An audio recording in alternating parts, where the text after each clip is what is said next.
en direct avec Jérôme Molk du groupe Agissons. Et pas Agitons comme les mauvaises langues qui étaient moi-même me disaient avant de voir que finalement vous n'êtes pas si mal. Merci. Mais on espère bien quand même encore agiter un petit peu la scène. Alors vu que Joannou est en prison pour pas faux en écriture mais Usurpation d'identité. usurpation d'identité, non il n'est pas en prison, je plaisante, mais Attention d'ailleurs à beaucoup de gens, pour ce soir c'est Halloween, faites gaffe en qui vous vous déguisez parce que vous pourrez être frappé d'usurpation d'identité. ni en Nathalie ni en Denis en tout cas. Non. Voilà, donc et on va parler de l'eau et parce que tu as un métier qui est... Alors moi j'ai un bureau de contrôle dans le monde de la canalisation. Ouais. Pour la faire large, et aussi j'épuise l'eau des sols lorsqu'il y a des travaux en milieu, en milieu aqueux. Donc, c'est-à-dire en gros, on fait en sorte que les gens puissent travailler au sec quand il y a de la nappe phréatique. Voilà. D'accord. Alors, vous m'avez contacté pour me parler, dans un premier temps, parce qu'il y a plusieurs sujets, mais c'est la sécheresse, il y a des ministres qui viennent, ils filent 10 millions. Que faire, mon Dieu? Est-ce qu'on va pouvoir continuer le tourisme de masse ou alors en version lyophilisée si la sécheresse perdure? Alors en ce moment, il pleut, comme dirait MacMahon, que d'eau, mais est-ce que ça va durer? Est-ce que ça va persister? Est-ce que les nappes seront remplies? Je ne serais pas sur MacMahon, mais si j'étais une nappe phréatique aujourd'hui, malgré ce qu'il est tombé, je dirais plutôt « Anne, ma sœur Anne, ne vois-tu rien venir? Je ne vois que le soleil qui poudroie, le gazon qui verdoie. » Tu parles de celui qui est béni sur les stades d'ici? Ouais, je parle que surtout...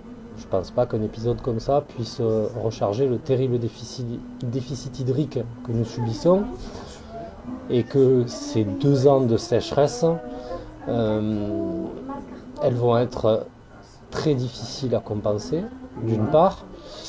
D'une autre part, chat échaudé craint l'eau froide. Oui, il faut anticiper. Et il va falloir que la mémoire collective se souvienne longtemps de cette sécheresse, si tant est qu'elle prenne fin, ouais. Et que nous soyons un peu plus résilients et que nous mettions en place diverses solutions. Alors aujourd'hui, moi je suis venu parler d'un projet que le mouvement Agissons aimerait bien porter sur la scène publique et dont nous pourrions débattre, hein, parce que le but n'est pas d'imposer.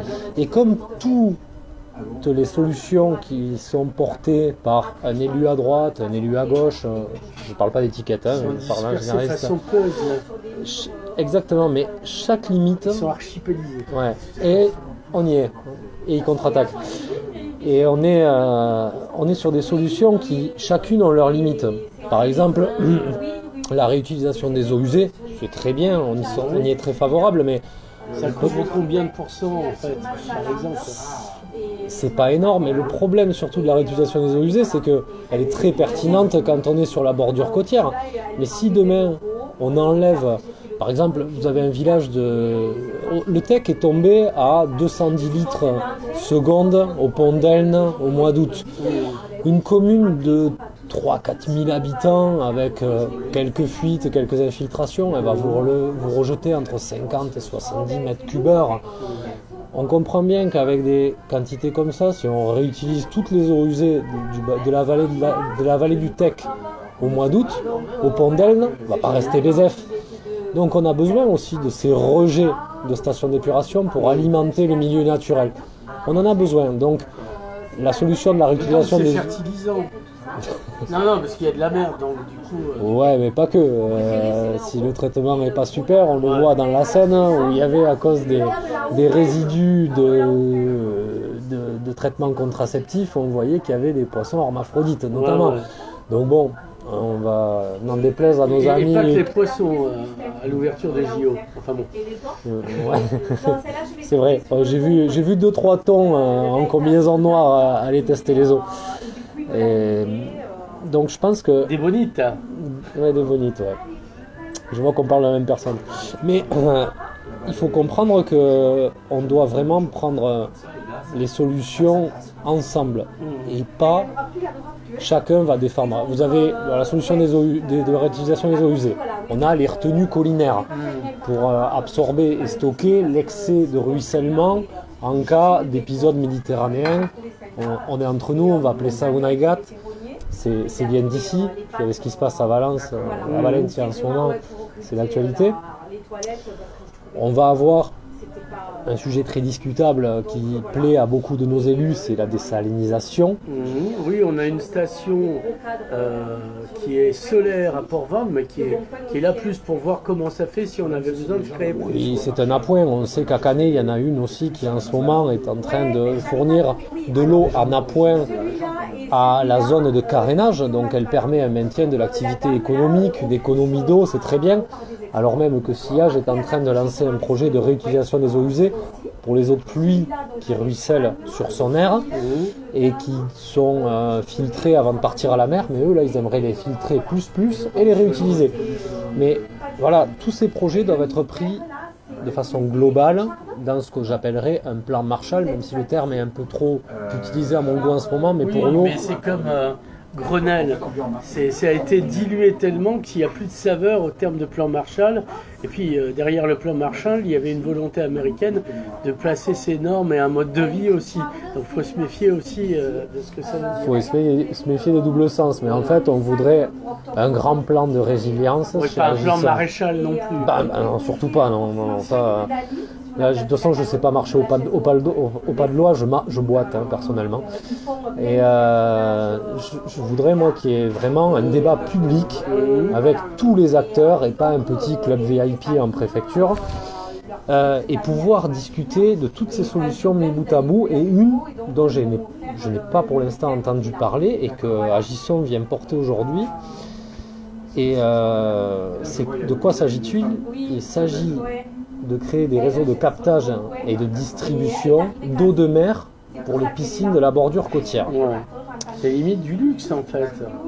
Ben, c'est-à-dire que simultanément ça aide à économiser l'eau et en plus c'est du luxe. Oui, mais le luxe ne serait-il pas, cher Nicolas, de faire l'hyperbole suivante. Oui. Est-ce que nous souffrions que nous baignâmes dans du lait d'ânesse dans un pays frappé par la famine? Car se baigner dans l'eau douce dans un pays en voie de désertification, c'est pas là le véritable luxe qui tend vers le dispendieux. Oui, mais avant, on ne savait que faire, quoi. Avant, on ne savait que faire. Avant, mais sauf que de l'eau a coulé sous les ponts et justement, la situation est différente. Oui, je suis d'accord. Ma grand-mère, paix à son âme, trempait ses pattes l'été dans le Réard. Le Réard, aujourd'hui, est devenu un oued. Ouais, voilà. Donc, aujourd'hui... Il a été réarmé avec la pluie, d'ailleurs. Brièvement, parce que ça y est, il est déjà retourné à son état sablonneux. Il y a eu une petite vague et on ne peut pas parler de vague submersive. Donc aujourd'hui, on voit la Glie qui est en train de prendre le même chemin, donc de devenir un oued. Et même si elle pourrait se déchaîner à tout moment, mais on a moins d'eau qu'avant. Et n'en déplaise à la mission Racine qui a organisé la mise en exploitation touristique de tout le littoral. Alors, Monsieur Racine est mort, je ne parle pas de l'auteur des plaideurs, non. Mais c'était l'homme de la data, de l'aménagement du territoire, qui a considéré, sous le général de Gaulle, qui a considéré que les Français ne devaient aller pas en Espagne pour leurs vacances, donc on aménage le Languedoc-Roussillon à l'époque. En commençant par la Grande Motte. En zone touristique de masse. C'est ça. Pas en moustique de masse, encore que quoi. Vu les chiffres des activités saisonnières en Espagne et de la France, cher Monsieur Racine, cette année c'est réussi. Donc malheureusement, à l'époque, on ne pouvait pas anticiper tout. Donc on ne va pas jeter la pierre aussi, on va pas mal parler des morts. Mais on n'a pas prévu qu'aujourd'hui on manquerait autant d'eau et force est de constater qu'entre parcs aquatiques, piscines de camping, piscines d'hôtel. Alors, je suis pas là pour les stigmatiser. Ils ont... Parce qu'avant, déjà, il n'y avait pas autant de piscines dans les campings. Non, c'est justement là que ça n'a pas été anticipé. Maintenant, on était des campings au bord de la mer pour aller dans la grande piscine à côté, ce qui semblait logique. Oui, parce qu'il y a une volonté aussi de garder le campeur sur place pour lui faire dépenser un max de pognon. Mais on est dans une logique capitaliste, consumériste. Donc c'est pareil, on va pas faire de l'idéologie. Individualiste aussi. Individualiste. Quand on ne se pense pas en département, on se pense pas en village ou en ville. C'est chaque territoire, c'est des micro-territoires qui comptent bien capter le maximum des autres. C'est un peu bizarre. C'est un peu bizarre. On parle encore, quand on parle du tourisme catalan, enfin pour les Pyrénées-Orientales, on va parler de PIB du tourisme dans les PO. Mais on ne va pas parler de ce que ça rapporte dans l'hôtel, en dehors de l'hôtel. On ne va pas trop communiquer ces chiffres. Le ruissellement, voilà, quelle est la proportion du touriste du littoral qui va aller dans l'arrière-pays. Ce sont des chiffres... Jusqu'aux Aspres, ne serait-ce que dans la grande capitale, Perpignan. Ne serait-ce que dans la grande capitale, Perpignan. Je ne parle même pas du Conflans, du Haut-Conflans, où est-ce qu'on en voit qui font Argelès et la vallée des Garroches. Et je parle pas des Garroches espagnoles. Oui.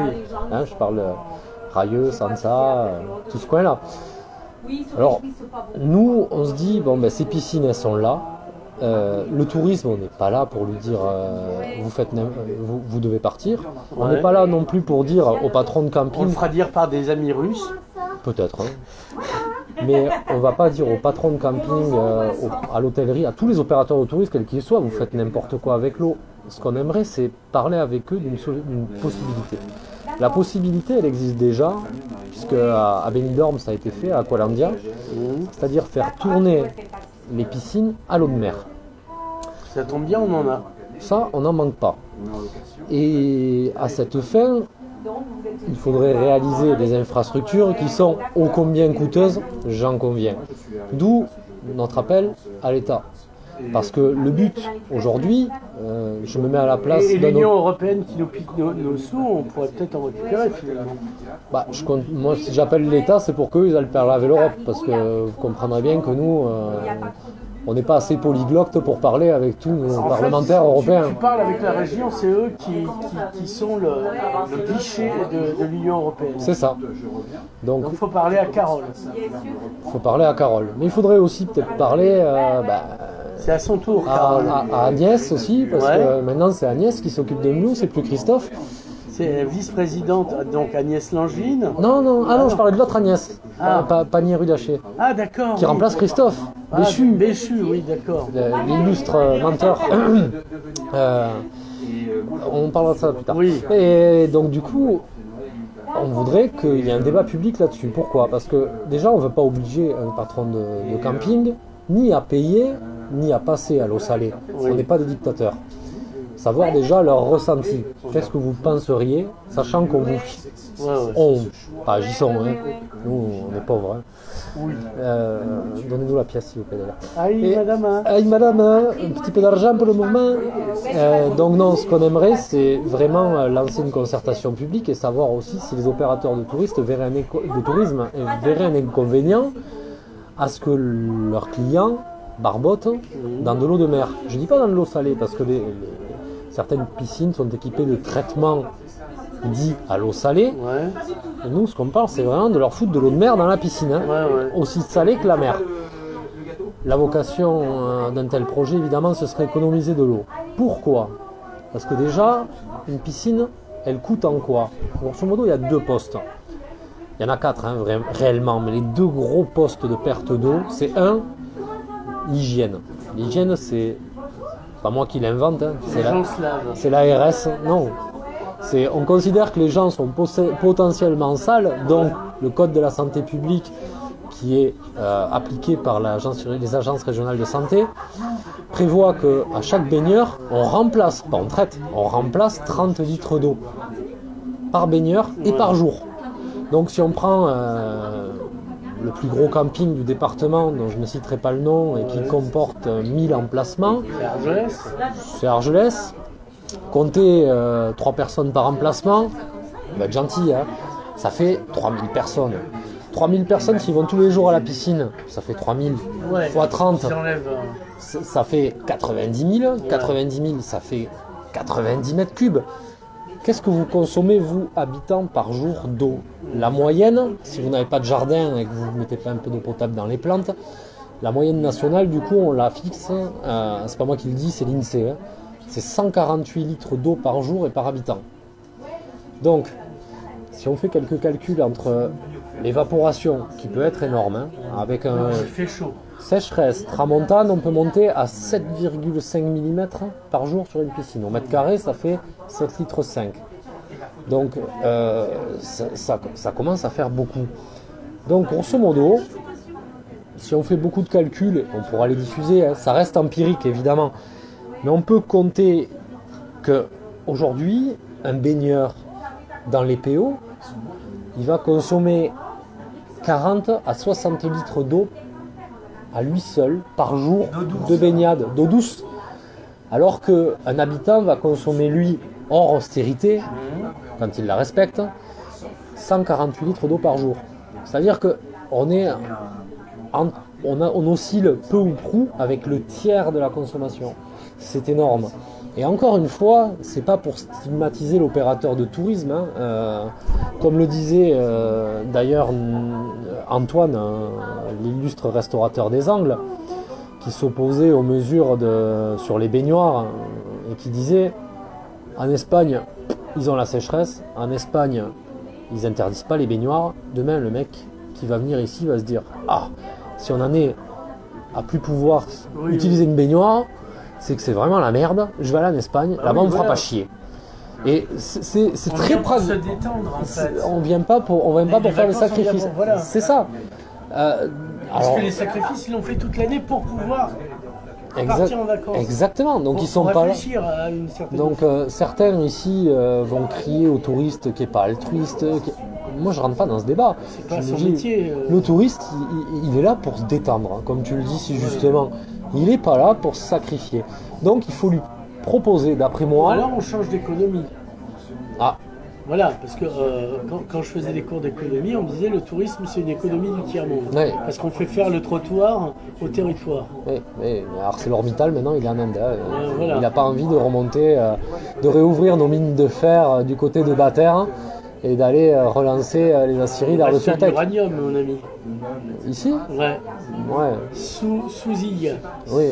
Sous les orgues. Et à Montoriol. C'est des orgues nucléaires. Et à et à Montoriol, il y a de l'or, mais pour autant, on va pas. Non, mais il y a toujours un billet des mines qui viennent réouvrir sur île-sur-Tête. D'accord. Ok.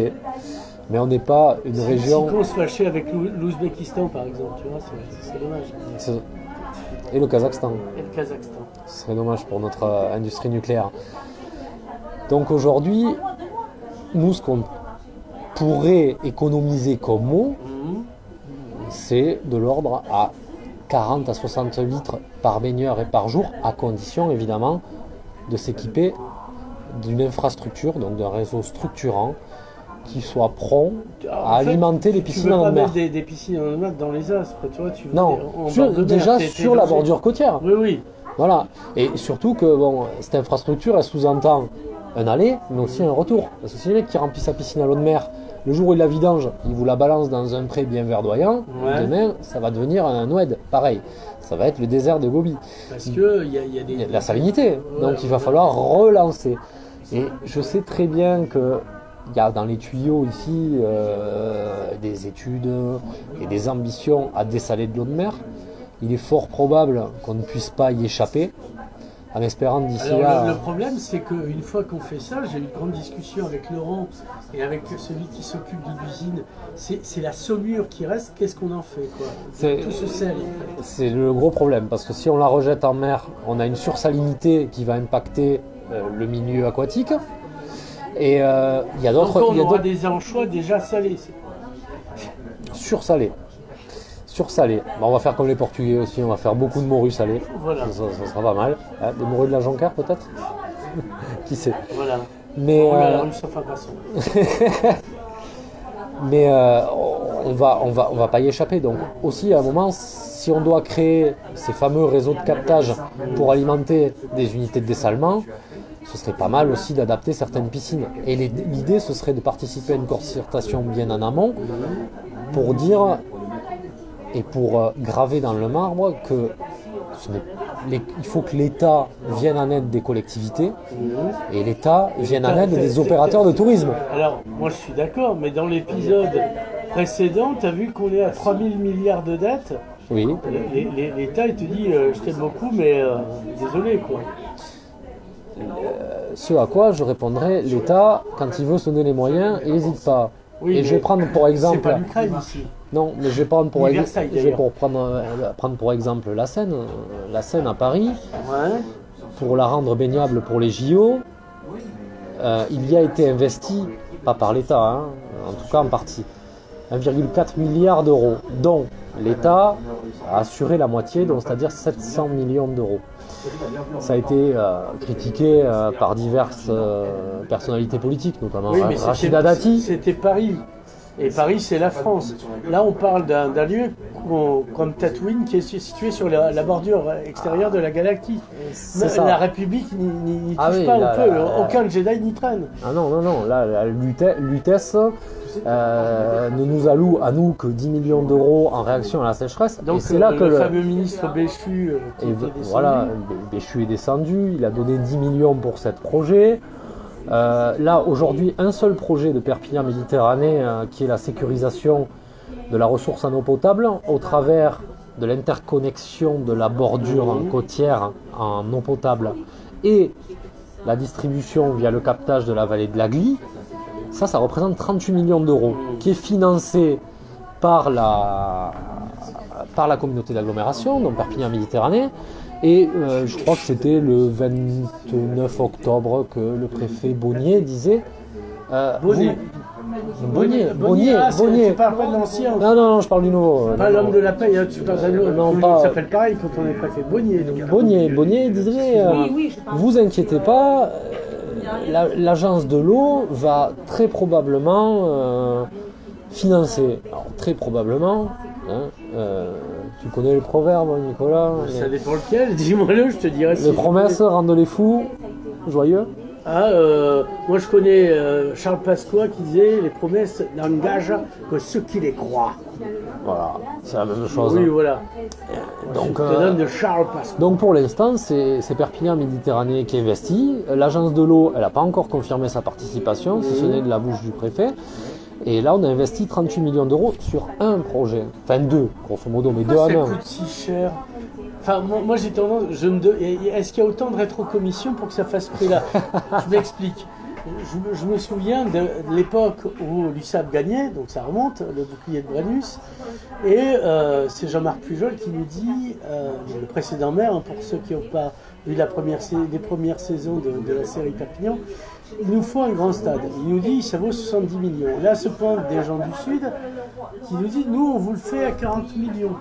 Il se trouve que je finis par manger avec eux et je leur demande en catalan comment se fait que vosaltres costa solament 40 millions et qu'ells 70 millions. Et ils me répondent, ils me contestent, pero nosaltres no fem piscines. Nous on ne fait pas de piscine. J'en ai déduit qu'il y avait de la déperdition, pas que d'eau, mais aussi de millions.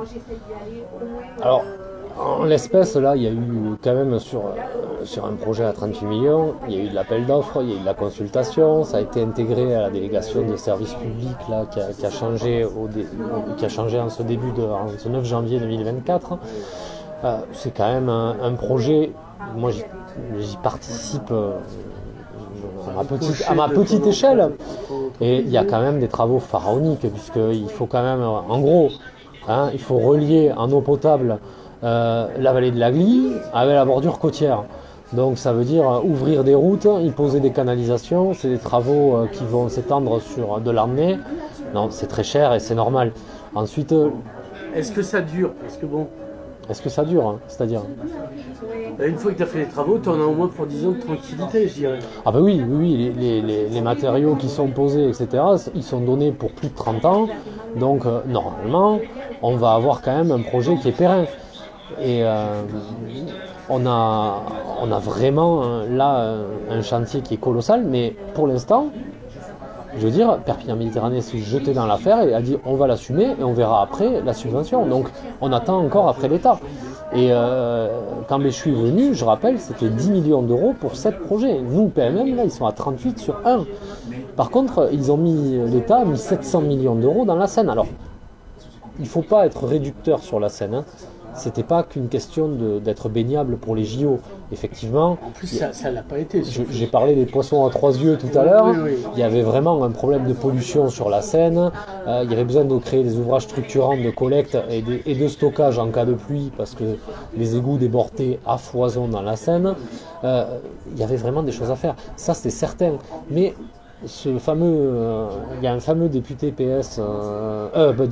conseiller municipal à Paris qui répondait aux critiques en disant, vous savez, ces problèmes, on les avait, ces travaux, il fallait les faire. Les JO, ça n'a été qu'un accélérateur. Donc moi, ce que je constate, c'est que les JO, c'est un accélérateur. Par contre, le pays catalan qui manque de crever le soif, ça les pousse pas à sortir du pognon. Donc là, un peu comme dans le film Ridicule où le baron Ponce-Ludon va à Paris pour assécher les marais de la Dombe. Il présente un mémoire et on lui dit, le personnage de Jean Renfort lui dit, mais regardez cet endroit, c'est plein de mémoires qu'on n'a jamais lues, vaut mieux être meilleur en cours. Il faut aller à Versailles pour plaider sa cause auprès du roi. Ouais. Sinon, on n'a aucun poids. Ou à Lutèce. Mais là, clairement, qu'on parle à Noréus ou à Sestercius, pour moi, avec la communauté, avec l'État, le compte, il n'y est pas.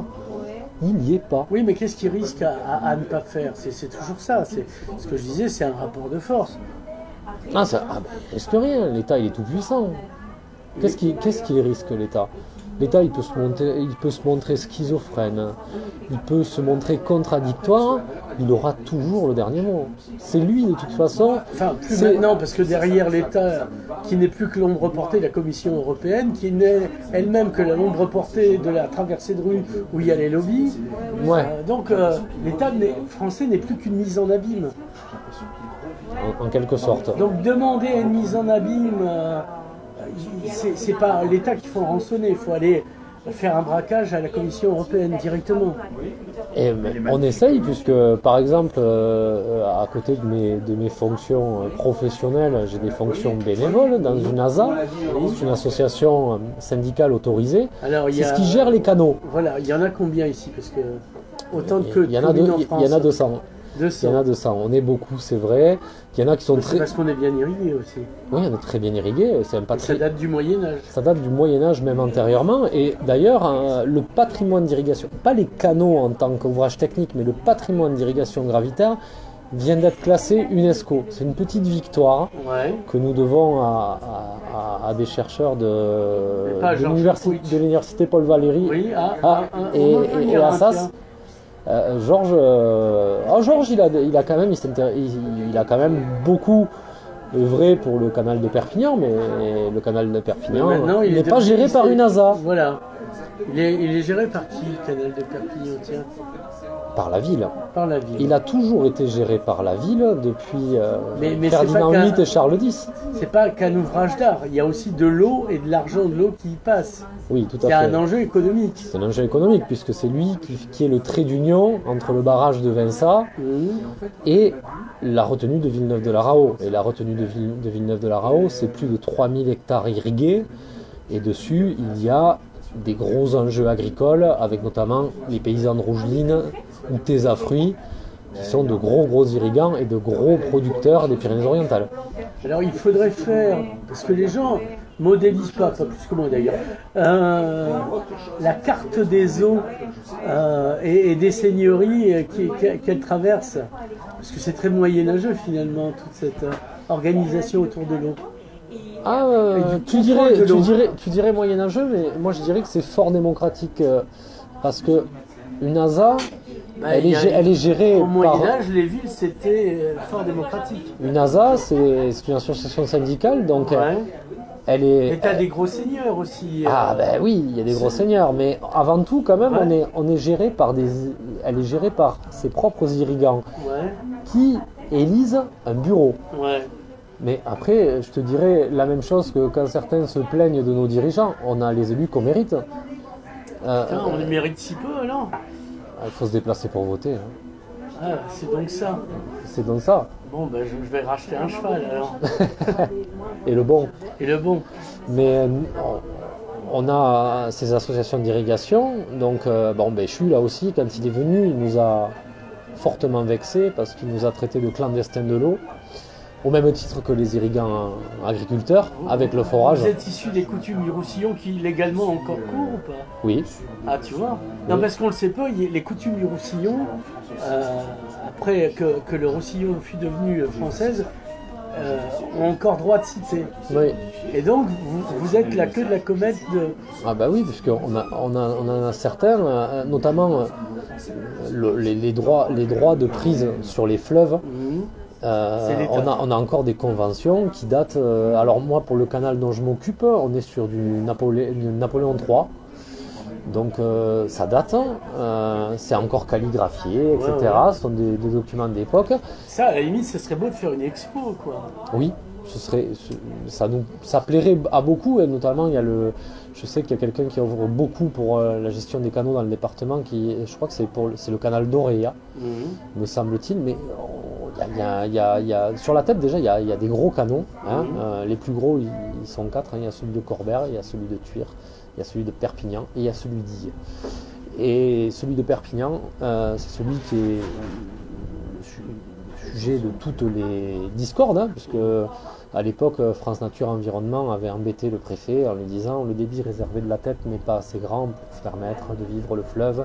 Il faut en prendre au canal de Perpignan.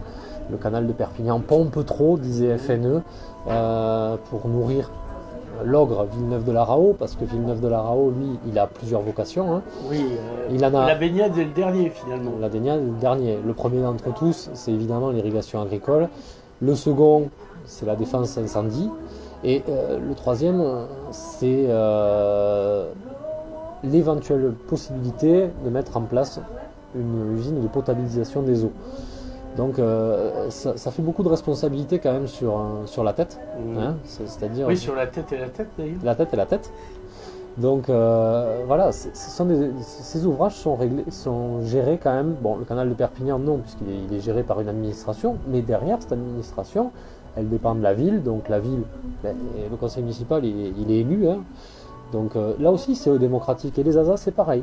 Elles élisent un bureau avec des irrigants. Alors nous, dans notre canal, c'est pour ça que ça me fait doucement rigoler quand on nous dit qu'on est des clandestins. Le président, il est éleveur de faisans, il tire pas du tout d'eau dans le canal. Le vice-président, c'est un ancien élu qui a un terrain de loisirs, il tire pas d'eau dans le canal. Moi-même, j'ai acheté un petit terrain, j'aimerais bien un jour faire de l'agnole. Je me sers pour l'instant pas de l'irrigation, et pourtant, c'est nous qui consultons les entreprises, qui gérons les travaux, qui opérons sur le nettoyage du canal, avec d'autres irrigants une fois par an. On les convoque tous, on les fait descendre. Alors il y a papy, mamie, la petite fille, le petit-fils, il y a tout le monde qui met les bottes, qui chope la pelle, le râteau, qui descend. Et voilà ce que c'est les clandestins de l'eau, monsieur Béchu. C'est des gens qui sont bénévoles et qui font vivre le système d'irrigation qui est classé à l'UNESCO, dont les fuites alimentent les nappes, ne vous en déplaise. Et surtout aussi qui alimente la ripisylve. Parce que quand on prend si vous allez sur Google Earth en ce moment, les images elles ont été réactualisées il y a peu sur la plaine du Roussillon, et vous verrez un département jaune, en proie à la sécheresse. Et on voit sur les bords des fleuves, de 5 à 10 km sur les berges, des zones bien verdoyantes. C'est pas les fleuves qui transpirent, c'est les canaux qui irriguent toutes les zones alluvionnaires qui bordent les fleuves. Hein, qui sont le lit majeur du fleuve étendu, et tout ça là c'est garanti par le système d'irrigation des PO. Donc quand il y a Béchu, il était maire d'Angers, je crois. Oui, Hein, on il est toujours d'ailleurs. Hein. Ouais, il y est retourné, comme on dit. Voilà, quand il y a un mec qui vient d'une zone là où il y a peu de pluviométrie. La 12 heures langevine, comme on dit là-bas. Attention les mauvais jeux de mots. Et quand vous avez un mec comme ça qui vient et qui traite ces personnes-là et les irrigants agricoles de clandestins de l'eau, pourquoi? Parce qu'un irrigant agricole, il se sert de son forage. Mais attendez, un irrigant agricole, demain, s'il n'a plus d'eau, que ses arbres ils crèvent, qu'est-ce qu'il fait? Il se pend un arbre. Hein. Il y en a dans la vallée de la Glique qui l'ont fait. Des fruitiers qui ont mis fin à leur jour parce qu'ils étaient désespérés de voir leurs exploitations péricliter. Non, mais un ministre français n'a plus de souveraineté, puisqu'il a abandonné via des traités à l'Europe. Donc il est jaloux de gens qui, si peut-être qu'ils soient, ont leur propre souveraineté, c'est bien naturel. Ah, Pourquoi vous n'êtes pas esclaves comme nous, se disait-il. Donc vous êtes forcément clandestins. Mais il va falloir conclure, mon cher Jérôme. Il va falloir conclure. Alors, pour conclure, encore une fois, Agisson appelle aujourd'hui les professionnels de l'hôtellerie, les agriculteurs, la population, les élus, les professionnels du BTP, les bureaux d'études hydrauliques à venir débattre et surtout que l'État accueille le débat parce que débattre entre nous c'est bien, débattre avec l'autorité c'est mieux. Et on aimerait débattre de toutes ces solutions et surtout de la possibilité d'économiser, encore je viens de le dire, 60 litres par baigneur et par jour sur le littoral pendant l'été. Ça c'est quelque chose qui nous tient beaucoup à cœur, qui est parfaitement réalisable bien que très cher et qui se fait ailleurs. On prendra les exemples de l'aquarium de Canet, au Niria, qui est alimenté en eau de mer par des drains posés sous la plage. On prendra l'exemple d'une fontaine à Leucate, c'est rien mais c'est une fontaine. On prendra l'exemple d'Aqualandia à Benidorm, qui est alimenté en eau de mer. Ça fonctionne très bien, ils ont plein de clients, ils font plein de bénéfices. Donc, mais on aimerait bien aussi avoir le ressenti des opérateurs de tourisme en la matière, sachant que Agisson, encore une fois, fera tout pour militer à leur côté, pour que la bascule, parce qu'attention, équiper une piscine aujourd'hui qui tourne à l'eau douce, à l'eau de mer, c'est pas donné. Et en aucun cas, nous, on demande aux professionnels du tourisme de financer. Ouais, nous, ce qu'on veut, c'est que l'État aide. Je veux dire, la mission Racine, elle a mis en place des infrastructures. Aujourd'hui, cette mission de Racine, elle doit venir pallier. Oui, mais c'était la France du général de Gaulle. Ah, mais c'est la France du général de Gaulle. Tous les candidats, je les entends se revendiquer de l'héritage du gaullisme. Donc, au bout d'un moment, il faudra aller. Du mongolisme, ça n'a rien à voir. Il y a une erreur. Ça, c'est intrinsèque.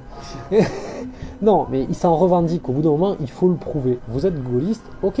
Vous allez là, vous prenez. Juste fais-le, comme on dit en français. Être gaulliste. Et par contre, quand on va vous demander des sous-sous pour faire notre projet, vous allez nous dire attendez, il y a la décentralisation. Et ça, c'est un peu facile.